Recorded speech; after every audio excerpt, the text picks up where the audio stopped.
Answer है वो रहने के मैक्सिमम जो चांसेस है वो रहते हैं। तो अगर आप एलिमिनेशन मेथड का यूज़ कर रहे हो एंड उससे आपको पता चलता है कि जो डी वाला ऑप्शन है इसका तो आंसर जो है वो रह ही नहीं सकता ये, तो D. So hello friends, welcome back to another new video. तो इस वीडियो में गाइस मैं आपको बताने वाला हूँ कि कैसे आप एमएचटी सीईटी एग्जामिनेशन में तुक्के मार के अपना जो स्कोर है वो इंक्रीज कर सकते हो। एंड इस वीडियो में गाइस मैं आपको जितने भी ट्रिक्स बताऊंगा इससे गाइस आपके राइट आंसर आने के जो चांसेस है वो और भी ज़्यादा जो है वो बढ़ जाएंगे। साथ ही में गाइस मैं आपको इस वीडियो में ये भी बताऊंगा कि कैसे आप 100 मार्क्स के ऊपर ईजिली जो है वो स्कोर कर सकते हो विदाउट ज़्यादा स्टडी। तो वीडियो एंड तक देखते रहिए ताकि आपको ये सारी जो इन्फॉर्मेशन है वो मिल जाए। तो चलिए गाइस देखते हैं कि कौन से ऐसे ट्रिक्स है जिनका यूज़ करके आप अपना जो स्कोर है वो इंक्रीज कर सकते हो। तो सबसे पहले तो गाइस मैं आपको ये बता देता हूँ कि एमएचटी सीईटी पेपर में कोई भी जो नेगेटिव मार्किंग है वो नहीं रहती है, चाहे वो पीसीएम ग्रुप हो या फिर पीसीबी ग्रुप हो, कहीं पे भी नेगेटिव मार्किंग नहीं रहती है। तो यहाँ पे गेस करना जो है वो थोड़ा सेफ है। यही अगर नेगेटिव मार्किंग होती तो वहाँ पे अगर गेस करते एंड रॉन्ग आंसर आता तो -1 ऐसा जो है वो हो सकता था, तो वहाँ पे प्रॉब्लम होता है। बट यहाँ पे नेगेटिव मार्किंग नहीं है तो आप आराम से यहाँ पे गेस करके तुक्के मार के अपना जो स्कोर है वो इंक्रीज़ कर सकते हो। वैसे भी आप वो क्वेश्चन छोड़ने वाले थे, अगर आपने गेस कर लिया राइट निकल गया तो मार्क्स बढ़ेंगे, नहीं तो वैसे भी आपको वहाँ पे जो है वो 0 मार्क्स मिलने वाले थे। तो यहाँ पे सेफ है थोड़ा। इसके अलावा गाइस और एक चीज़ जो कि बहुत सारे स्टूडेंट्स करते हैं जिससे हो सकता है कि आपको कम मार्क्स जो है वो मिले, तो ऐसे क्वेश्चन जिनके स्टूडेंट्स को आंसर नहीं आते तो वो क्या करते हैं उस टाइम, जिन भी क्वेश्चन का आंसर नहीं आता है उन सभी क्वेश्चन के आंसर्स जो है वो ए ऑप्शन जो है वो टिक कर देते हैं। कोई स्टूडेंट ऐसे होते हैं जिनको लगता है कि सी ऑप्शन ही हमेशा राइट रहता है तो वो सारे सी जो है वो करके आते हैं। कोई थोड़े और ख़तरनाक स्टूडेंट होते हैं जो जिगजैग पैटर्न जो है वो बना के आते हैं। तो ये सारी चीज़ें गाइस मैं आपको बोलूँगा कि अवॉइड करो, बिकॉज अगर आप ऐसे करते हो तो आपको ज़्यादा मार्क्स मिलने की जो प्रोबेबिलिटी है वो बहुत कम होगी। एंड हमेशा ऐसा होता है कि मैक्सिमम सभी ऑप्शंस आंसर के सभी ऑप्शंस के राइट होने के चांसेस जो है वो अच्छे खासे रहते हैं। तो अगर आप एक ही ऑप्शन टिक करोगे तो वहाँ पर आपको ज़्यादा मार्क्स नहीं मिलेंगे। तो ये सारी चीज़ें मत करो, ये एकदम एंड में करना कि जहाँ पर आपको जो भी ट्रिक्स मैं बताऊँगा वो लगा के भी कोई आंसर नहीं निकल रहा है तो फिर रैंडम गेस कर सकते हो। बट तब भी वहाँ पे आप पूरा एक ही ऑप्शन ऐसा जो है वो मत करना, उससे आपको कोई भी फ़ायदा जो है वो नहीं होगा। तो बढ़ते गए हमारी ट्रिक्स की ओर एंड देखते हैं कि कौन सी ट्रिक्स है जिनका यूज़ करके आप अच्छे मार्क्स स्कोर कर सकते हो। तो देखो गाइस, सबसे पहले एंड सबसे अच्छी ट्रिक है वो है गाइस एलिमिनेशन मेथड। इसका यूज़ एमबीए के एग्जामिनेशंस में भी बहुत सारे जो स्टूडेंट्स है वो करते हैं, इससे आंसर्स जो है वो और ईजिली निकल जाता है। तो सपोज़ गाइज आप एक क्वेश्चन पढ़ रहे हो, उसका आपको जो आंसर है वो मतलब थोड़ा थोड़ा याद आ रहा है, थोड़ा याद नहीं आ रहा है, तो उस टाइम गाइज जब ऑप्शंस आप पढ़ोगे तो उसमें से आप ऐसे ऑप्शंस निकाल दो जो आपको लगता है कि ये तो आंसर जो है वो रह ही नहीं सकता। तो इससे गाइज क्या होगा कि जैसे अभी आपके 4 ऑप्शंस रहेंगे, उनमें से आपको पता चल जाता है कि यार ये वाला जो ऑप्शन है वो तो आंसर जो है वो रह ही नहीं सकता है। तो फिर गाइस 3 ऑप्शन में से ही आपको जो है वो गेस करना पड़ेगा। एंड यहाँ पे फिर आपकी जो प्रोबेबिलिटी है राइट आंसर आने की वो जो है वो थोड़ी बढ़ जाएगी एज़ कम्पेयर टू 4 ऑप्शन में से आप गेस करते हो। तो एलिमिनेशन मेथड का आप बहुत अच्छे तरीके से यूज़ कर सकते हो। इसमें अगर आप और एक ऑप्शन निकाल देते हो तो फिर आपको 2 ऑप्शन में से ही जो है वो गेस करना पड़ेगा, तो इससे आपके आंसर्स राइट आने के जो है वो चांसेस बढ़ेंगे। बट यहाँ पे आपको क्वेश्चन जो है वो अच्छे तरीके से पढ़ना पड़ेगा एंड ऑप्शन भी ध्यान से देखना पड़ेगा, तभी आप एलिमिनेशन मेथड का जो यूज़ है वो अच्छी तरीके से कर पाओगे। साथ ही में इस मेथड के साथ आप ट्रिक 2 को भी जो है वो ऐड कर सकते हो जिससे आपके राइट आंसर और भी आ सकते हैं।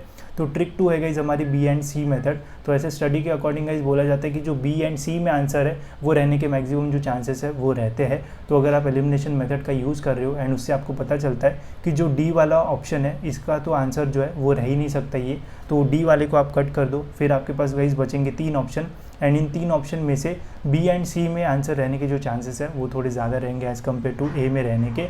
तो ऐसा बोला जाता है। बट अगर आपको दिखता है कि यार क्लियर कट ए वाला ही जो है वो आंसर है यहाँ पे, मतलब आपने फिर आगे जाके आपको याद आ गया कि ये ए वाला ही जो आंसर है वो रहेगा, तो ए पे टिक करना। ऐसे नहीं कि ब्लाइंडली बी एंड सी में से कर रहे हो। तो अगर आपको लगता है कि यार ए एंड डी में या फिर ए जो है वो आंसर नहीं हो सकता है तो फिर बी सी डी में कहीं पे आंसर है, तो फिर मैक्सिमम चांसेस रहेंगे कि बी या फिर सी में हमें जो आंसर है वो देखने को मिले। तो इससे गाइस आप राइट आंसर आने की जो प्रोबेबिलिटी है वो बढ़ा सकते हो, बिकॉज वहाँ पे आपको 3 में से चूज़ नहीं करना पड़ेगा बल्कि 2 में से आंसर जो है वो चूज़ करना पड़ेगा। तो ये भी आप जो है वो यूज़ कर सकते हो, बट सोच समझ के यूज़ करना। पहले क्वेश्चन अच्छे से पढ़ना, ब्लाइंडली बी एंड सी पे जो है वो टिक मत कर देना, ठीक है। तो एलिमिनेशन मेथड एंड ट्रिक 2 का आप यूज़ कर सकते हो। इससे गाइस आपके राइट आंसर आने के जो चांसेस है वो और भी ज़्यादा बढ़ सकते हैं।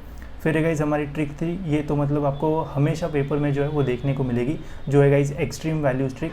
अब इसमें होता क्या है कि जो भी आपका क्वेश्चन रहेगा उसके जो ऑप्शंस रहेंगे, ऑप्शंस में आपको एक ऑप्शन ऐसा हमेशा देखने को मिलेगा कुछ क्वेश्चन में कि वो आंसर जो है वो एकदम ही मतलब दूर का है, उसके आंसर्स के साथ कोई भी लेना देना ही नहीं है, तो उन्हें हम एक्सट्रीम वैल्यूज़ बोलते हैं। जैसे आप देख सकते हो यहाँ पे ऑप्शन में 20, 10 एंड 30 एंड डायरेक्ट 150। तो 150 के रहने के जो आंसर चांसेस है वो बहुत ही कम रहता है, मतलब एक्सट्रीम वैल्यूज़ के आंसर रहने के चांसेस कम रहता है। तो डायरेक्ट आप इसे जो है वो क्रॉस कर सकते हो एंड जो बचे हुए ऑप्शन है इनमें से अपना जो आंसर है वो गेस कर सकते हो। तो इससे भी गाइज आपके राइट आंसर आने के जो चांसेस है वो और बढ़ जाते हैं एंड इसमें से गेस करना आपके लिए जो है वो थोड़ा ईजी रह सकता है। तो ये भी आप जो है वो यूज़ कर सकते हो। तो नेक्स्ट ट्रिक देखने से पहले गाइज अगर आप भी MST CET एग्जामिनेशन के लिए प्रिपेयर कर रहे हो तो आपका प्रिपरेशन और अच्छा करने के लिए गाइज हमने आपके लिए MST CET की जो full length mock test series है वो लॉन्च की है, जिसमें गाइज आपको PYQs प्लस जो मोस्ट एक्सपेक्टेड क्वेश्चंस है वो देखने को मिलेंगे, जिससे आपकी ओवरऑल जो प्रैक्टिस है वो बहुत अच्छे से होगी। साथ ही में इसमें आपको गाइज 5 फुल लेंथ जो मॉक टेस्ट है वो मिलेंगे एंड एक मॉक टेस्ट आप जो है गाइज वो 3 बार जो है वो दे सकते हो।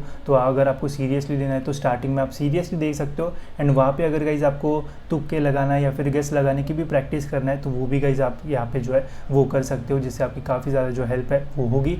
इसके अलावा गाइज हमने पूरा जो इंटरफेस है वो भी ऐसा रखा है जैसे CET एग्जामिनेशन में एक्चुअल पूरा इंटरफेस रहता है। यहाँ पे आपको राइट हैंड साइड में पूरा जो डैशबोर्ड है वो देखने को मिलेगा, जो भी क्वेश्चन आप सॉल्व करोगे वो ग्रीन कलर में हो जाएंगे। मार्क फॉर रिव्यू का भी यहाँ पे आपको जो ऑप्शन है वो मिल जाएगा, टाइमर, साथ ही में यहाँ पे आपको सेक्शन वाइज क्वेश्चन जो है वो देखने को मिल जाएंगे। तो ओवरऑल जैसे CET का पूरा इंटरफेस होता है सेम आपको यहाँ पे देखने को मिलेगा। तो जब आप पेपर देने जाओगे गाइस तो कोई भी जो नर्वसनेस वगैरह है वो भी नहीं रहेगा एंड आपको पता रहेगा कि कौन सी चीज़ आपको कहाँ पे जो है वो देखना है। इसके अलावा गाइस जब आप अपना पेपर सबमिट करोगे तो पेपर सबमिट करने के बाद गाइस यहाँ पे आपको डिटेल में पूरा जो स्कोर कार्ड है वो देखने को मिलेगा। अगर आप तुक्के मारने की प्रैक्टिस करते हो तो गाइस यहाँ पे आपको अपना पूरा जो एक्यूरेसी लेवल है वो भी देखने को मिलेगा, कितने क्वेश्चन आपने सॉल्व किए, कितने आपके रॉन्ग हुए। साथ ही में अगर आपको डिटेल पूरा सॉल्यूशन देखना है तो यहाँ पे आपको सॉल्यूशन देखने का भी ऑप्शन रहेगा। अगर आपके पास स्टडी के लिए ज़्यादा मटेरियल नहीं है तो आप व्यू सॉल्यूशन करके जो क्वेश्चंस के आपको आंसर नहीं आई उनके स्टडी करके उनका मेथड देख के जो है वो क्वेश्चंस की प्रैक्टिस कर सकते हो। इसके अलावा सेक्शन वाइज कौन सा सेक्शन में कितने क्वेश्चंस आपने सॉल्व किए, कौन सा सेक्शन वीक है, कौन सा स्ट्रांग है, ये भी गाइज आप यहाँ पे जो है वो देख सकते हो। एंड जितने भी स्टूडेंट्स पेपर देंगे उनके साथ गाइज यहाँ पे आपका कंपैरिजन प्लस आपको पूरा जो लीडर बोर्ड है वो भी देखने को मिलेगा एंड यहाँ पे आपका जो रैंक है वो भी आपको यहाँ पे जो है वो देखने को मिल जाएगा। तो ऐसे काफ़ी सारे जो फीचर्स है वो आपको इस टेस्ट सीरीज़ में जो है वो देखने को मिल जाएंगे।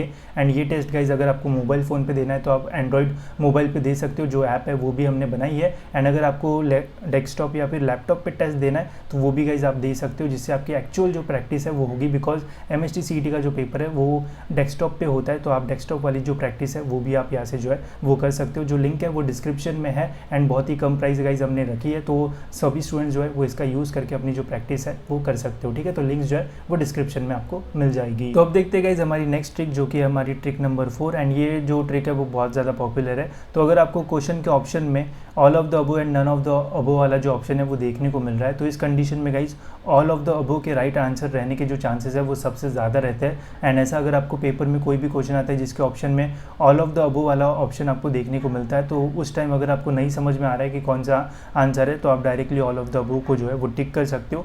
इससे गाइज आपको जो मार्क्स है वो मिल सकते हैं एंड ये राइट होने के चांसेस भी ज़्यादा होते हैं। वही अगर आपको none of the above option में देखने को मिलता है तो इसके राइट रहने के जो चांसेस है वो बहुत कम रहते हैं, आपको ऊपर ही जो आंसर है वो मिल जाएगा। नन ऑफ द अबो का ऑप्शन जो है वो बहुत ही कम जो है वो राइट रहता है। तो ये ध्यान रखना कि अगर ऑल ऑफ द अबो दिख रहा है तो ये राइट रहने के चांसेस ज़्यादा रहेंगे, नन ऑफ द अबो अगर आपको दिखता है तो ये राइट रहने के जो चांसेस है वो बहुत कम रहेंगे। ठीक है, फिर नेक्स्ट है गाइस हमारी ट्रिक नंबर 5, ये भी आपको पेपर में जो है वो हमेशा देखने को मिलेगा। ये है गाइस सिमिलर वैल्यूज़ में ही हमेशा जो क्वेश्चन है वो छुपा होता है। तो सपोज एक क्वेश्चन है जिसको आपको जो ऑप्शन है वो कुछ इस प्रकार से है, जिसमें 20 है, -60 है, 60 है एंड 50 है। तो इस कंडीशन में गाइस बस यहाँ पे हमें जो माइनस का डिफरेंस है वही जो है वो देखने को मिल रहा है एंड बाकी सिमिलर वैल्यूज़ है। तो सिमिलर वैल्यूज़ में गाइस आंसर रहने के जो चांसेस है वो ज़्यादा होते हैं, तो आप डायरेक्ट इन दो ऑप्शन को जो है वो कट कर सकते हो एंड बी एंड सी मतलब -60 एंड 60 में से जो है वो गेस कर सकते हो। इससे गाइस आपके राइट आंसर आने के जो चांसेस है वो 50-50 हो जाएंगे एंड हो सकता है कि यहाँ पे भी आपको एक्स्ट्रा जो मार्क्स है वो मिल जाए। वही कुछ स्टेटमेंट वाले क्वेश्चंस भी आते हैं, जैसे इन स्टेटमेंट को अरेंज करो या फिर मैच करो या फिर क्रोनोलॉजी या फिर कुछ भी ऐसा स्टेटमेंट वाले क्वेश्चन जहाँ पे हमें अरेंज करना पड़ता है। तो इस कंडीशन में भी गाइस कुछ क्वेश्चन जो है वो सेम होते हैं, जैसे आप ऑप्शन देख सकते हो यहाँ पे ए एंड बी जो है वो सेम है, यहाँ पे भी ए एंड बी जो है वो सेम है, बस यहाँ पे डी सी है एंड यहाँ पे सी डी है। तो दो इसका जो है वो हमें डिफरेंस देखने को मिल रहा है, तो हमेशा इनमें ही जो आंसर है वो रहने के जो चांसेस है वो ज़्यादा रहता है एज़ कम्पेयर टू इन दोनों में। तो ये भी आप यूज़ कर सकते हो सिमिलर वैल्यू ट्रिक्स, इससे भी गाइस आपका जो राइट आंसर है वो निकल सकता है एंड आपको एक्स्ट्रा जो मार्क्स है वो मिल सकते हैं। डायरेक्ट रैंडम गेस करने से अच्छा इन ट्रिक्स का यूज़ करोगे तो आपको एक्स्ट्रा मार्क्स मिलने के जो चांसेस है वो और भी बढ़ जाएंगे। नेक्स्ट है गाइज हमारी ट्रिक 6 जो कि सबसे ज़्यादा इंपॉर्टेंट है, प्रैक्टिस एमसीक्यूज। अब देखो गाइज सीईटी के पेपर में जो पीसीएम ग्रुप होता है या फिर पीसीबी ग्रुप होता है, तो पीसीएम ग्रुप में जो केमिस्ट्री है गाइज, इसके डायरेक्ट जो क्वेश्चन है वो आते हैं, जैसे थेरोटिकल क्वेश्चन जो है वो बहुत ज़्यादा आते हैं। फिजिक्स में आपको फार्मूला बेस्ड जो क्वेश्चन है वो देखने को मिल सकते हैं। तो जितनी ज़्यादा आप प्रैक्टिस करोगे एमसीक्यूज की, उतना ही ज़्यादा गाइज आपको जो है वो फ़ायदा होगा। वही पीसीबी ग्रुप में जो बायोलॉजी वाला सब्जेक्ट है, यहाँ पे भी थेरोटिकल जो क्वेश्चन है वो बहुत ज़्यादा आते हैं, जिससे आप डायरेक्ट जो आंसर्स है वो टिक कर सकते हो, जिससे आपका जो टाइम है वो भी बचेगा एंड आपको जो राइट आंसर्स के मार्क्स है वो भी ईजिली जो है वो मिल जाएंगे। तो मैं आपको बोलूँगा कि आप एक फार्मूला जो बुक है वो बना सकते हो, जिससे फार्मूला बेस्ड जितने भी क्वेश्चंस आएंगे वो आपके वहाँ पे जो है वो कवर हो जाएंगे। इसके अलावा एक क्रोनोलॉजी रहता है कि ये ज़्यादा है इससे या फिर वो ज़्यादा है उससे, तो इन क्वेश्चंस का भी आप जो है वो एक पूरा पीडीएफ बना सकते हो एंड बार बार उसके जो है वो रिवाइज कर सकते हो। तो जितना आप प्रैक्टिस करोगे उतना ही ज़्यादा गाइस आपको एमसीक्यूज राइट आने के जो चांसेस है वो बढ़ेंगे एंड आपको एक्स्ट्रा मार्क्स मिलेंगे। केमिस्ट्री वाला सब्जेक्ट जो है वो हमेशा सीईटी के पेपर में ईजी आता है, वहाँ पे आप एक्स्ट्रा मार्क्स जो है वो हमेशा स्कोर कर सकते हो, तो वहाँ पे आप एक्स्ट्रा जो एफर्ट्स है वो डाल सकते हो। साथ ही में फिजिक्स में बहुत सारे फार्मूला बेस्ड क्वेश्चन आते हैं, तो जितने भी फार्मूलाज है वो लिख के रख लो एंड मैंने टेलीग्राम के ग्रुप में फार्मूला बुक्स भी डाली है, तो वो भी आप चेकआउट कर सकते हो, वहाँ से भी ईजिली आपको सारी जो चीज़ है वो मिल जाएगी, तो लिंक डिस्क्रिप्शन में, ठीक है। एंड नेक्स्ट है गाइज गिव मॉक्स। तो मॉक्स देना भी बहुत इंपॉर्टेंट है। देखो अगर आप हमारी मॉक्स नहीं लेते तो किसी और की मॉक्स लो, कोई प्रॉब्लम नहीं है, फ्री मॉक्स भी रहती है कहीं पे, वो भी आप दे सकते हो। बट अगर आप मॉक्स दोगे तो गाइज आपको एक्चुअल में पता चलेगा कि 3 घंटे में मैं कितना जो पेपर है वो सॉल्व कर पा रहा हूँ। अब ये सीईटी का पैटर्न भी ऐसा है कि 1.5 घंटे में आपको फिजिक्स केमिस्ट्री सॉल्व करना पड़ता है एंड फिर बचे हुए 1.5 घंटे में मैथ्स, नहीं तो आपका बायोलॉजी होगा तो बायोलॉजी सॉल्व करना पड़ेगा। तो इस माइंड सेट में आपको पहले जो है वो आना पड़ेगा। जितने हो सकते हैं गाइज उतने मॉक्स आप जो है वो दो एंड ट्राई करो कि हमेशा अपना जो स्कोर है मॉक्स में वो इंक्रीज़ होना चाहिए, ताकि आपको एक कॉन्फिडेंस भी मिले एंड जो मॉक्स में आप टाइम इन्वेस्ट कर रहे हो वो भी आपको जो है वो काम में आए।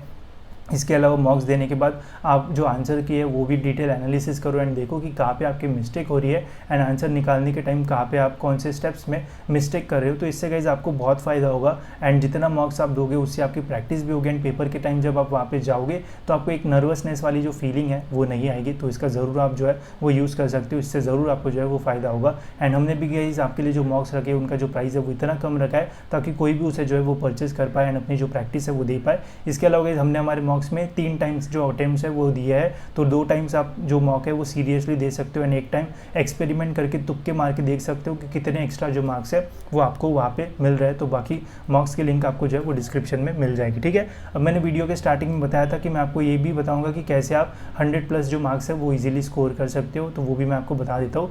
तो ये उन स्टूडेंट्स के लिए गए जो थोड़ी ज़्यादा जो है वो पढ़ाई करेंगे, मतलब अच्छी खासी पढ़ाई करेंगे। तो देखो फिजिक्स के 50 क्वेश्चन रहेंगे, तो इसमें से अगर आप 30 क्वेश्चंस भी राइट निकालते हो तो बहुत अच्छा रहेगा।